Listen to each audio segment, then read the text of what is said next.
हमारी बच्ची अगर किसी भी गांव के जिला परिषद के स्कूल के अंदर पढ़ रही है तो उनके सर के ऊपर पक्की छत होनी चाहिए, टीन के शेड सब निकाले जाने चाहिए।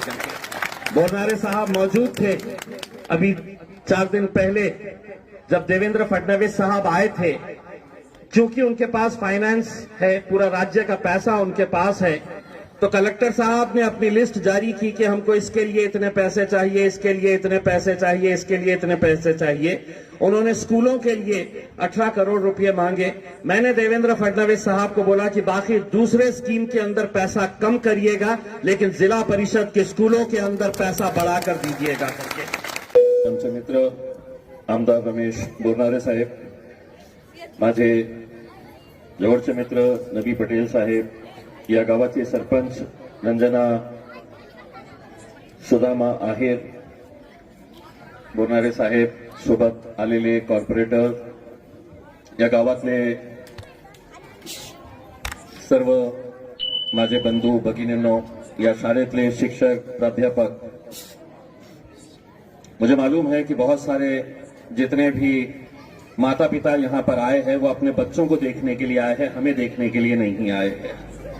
इसीलिए मैं आप लोगों के बीच में जितना भी वक्त ले रहा हूं उसके लिए पहले से ही मैं माफी चाहता हूं। बोरनारे साहब ने अपने काम के बारे में बताया है, मैं उनको मुबारकबाद देता हूं कि उन्होंने छोटे छोटे गांवों के अंदर भी काम किया है।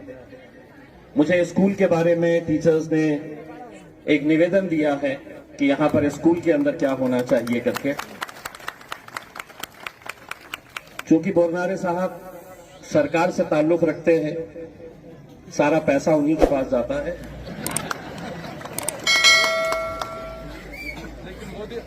और उन्होंने मुझे छोड़ दिया है सिर्फ लड़ने के लिए कि तुम लड़ो।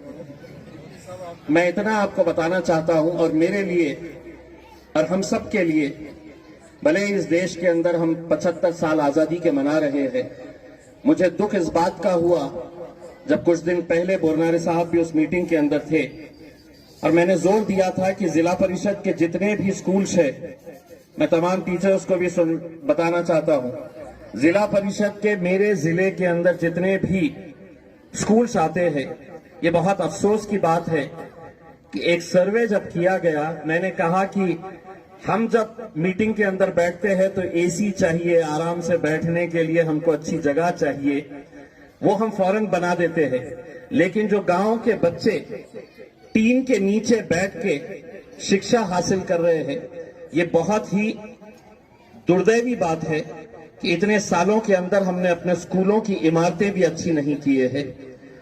सर्वे के अंदर पता चला है कि 1600